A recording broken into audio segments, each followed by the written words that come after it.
आली आली भाग्यलक्ष्मी।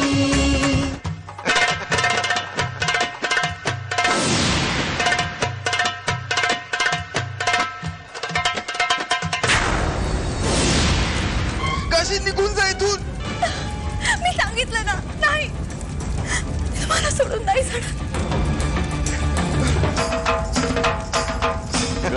बोलो तुझ्या आई भिराईला, बोलो ना तुझ्या आई भिराईला, जरा बघू दे आम्हाला सुद्धा आई भिराई कशी येते तुझ्या मदतीला। बोलो। यापुढे तू कधीही माझा धावा करणार नाहीस की मला सापडे राहणार नाही।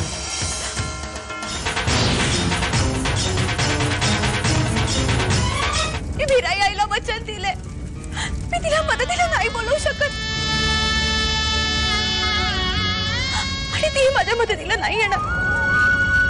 मी भिराई आईला दिलेलं वचन नाही मोडू शकत, नाही मोडू शकत मी।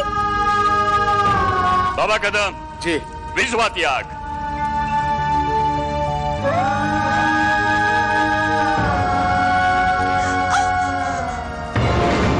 यापुढं माझ्या कुठल्याही गोष्टीत अडथळा निर्माण करायचा नाही, समजलं?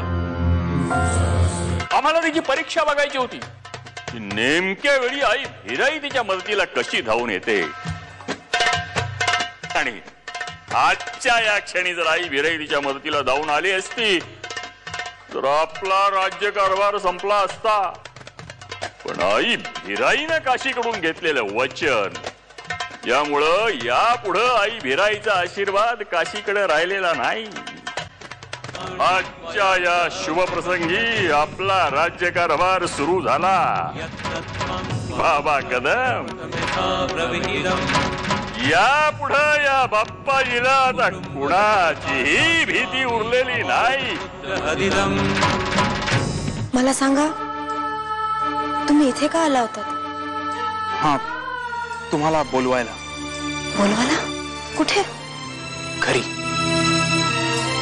भाऊ काका आणि गोदात्याने मला सगळं सांगितलंय तुमच्याबद्दल।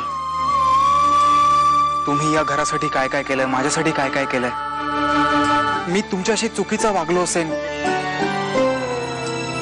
पण मला बदलायला जरा संधी द्या। थोडा वेळ लागेल मला, पण मी बदलेन। तुम्ही माझ्या बरोबर घरी चला, आणि तुम्ही जर नाही आलात ना तर मी सुद्धा जाणार नाही घरी। हो? येताय ना? बाबांनी सगळा व्यवहार काशीताईंच्या हातात दिलाय आणि अजून एक दिवस नाही झाला तर ही अवस्था। भाऊंना फोन केला तर त्यांनी पुन्हा रिप्लाय केला नाही, पैसेही पाठवले नाही। हे बघ सुदेश, नीट कान उघडे ठेवून ऐक।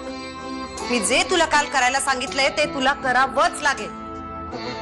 अच्छा, म्हणजे ते भूत तुम्हा दोघींच्या डोक्यात अजूनही कायम आहे। तर माझा निर्णय ठाम आहे, तुम्ही सांगताय तसं मी काहीही करणार नाही।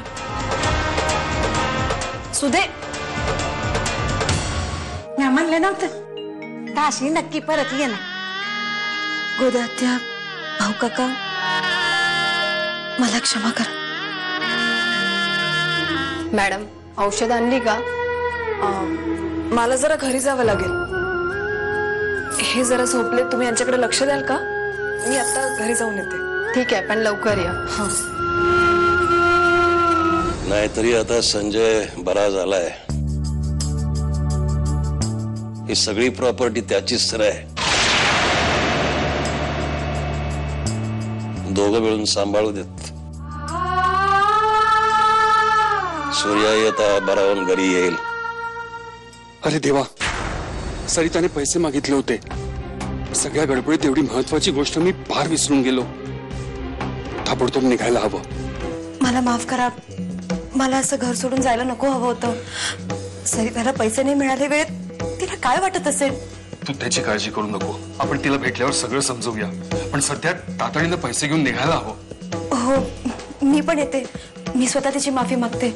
तुम्ही थांबा, मी जरा पैसे घेऊन येते। हाँ, ठीक आहे।